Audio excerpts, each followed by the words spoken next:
आर्थिक घडामोडींचा आढावा पाहण्यासाठी नक्की पहा एसबी न्यूज चॅनल। चिकोडी तालुक्यात नणदी इथं Shri Halsiddhanath multipurpose cooperative society नणदी यांच्या वतीनं 10वीच्या 2023-24 सालातील बोर्ड परीक्षेत 80% पेक्षा जास्त मार्क मिळवलेल्या विद्यार्थ्यांचा शाल मानचिन्ह देऊन सत्कार करण्यात आला। कार्यक्रमाला प्रमुख पाहुणे म्हणून मलिकवाडचे माजी सैनिक विश्वनाथ पाटील, नणदी पंचायतीचे पंचायत विकास अधिकारी कुमार डंग, शिक्षणप्रेमी ज्येष्ठ रामचंद्र मडिवाळे उपस्थित होते।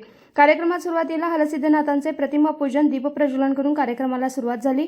यावेळी बोलताना संस्थेचे संस्थापक अध्यक्ष संपतराव थोरात यांनी उत्तीर्ण विद्यार्थ्यांचं अभिनंदन केलं। यापुढे 12वीला देखील अशाच पद्धतीने मार्क घेऊन पुन्हा आमच्या संस्थेला तुमचा सन्मान करण्याची संधी द्या असं आवाहन केलं।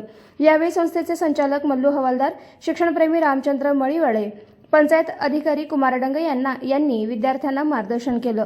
यावेळी आळवास कन्नड माध्यमिक शाळा मोडबिद्री इथं स्कूलमध्ये 98.72 गुण घेऊन प्रथम क्रमांक मिळवून नणदी गावचं नाव उज्ज्वल केलेले ऋतुराज चिणगे यांनी आपलं मनोगत व्यक्त केलं।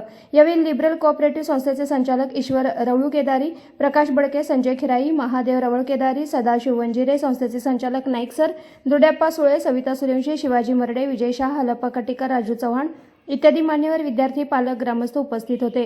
स्वागत संस्थेचे सेक्रेटरी सुप्रिया सुळे यांनी केले तर आभार संस्थेचे उपाध्यक्ष अण्णा चिणगे यांनी केले।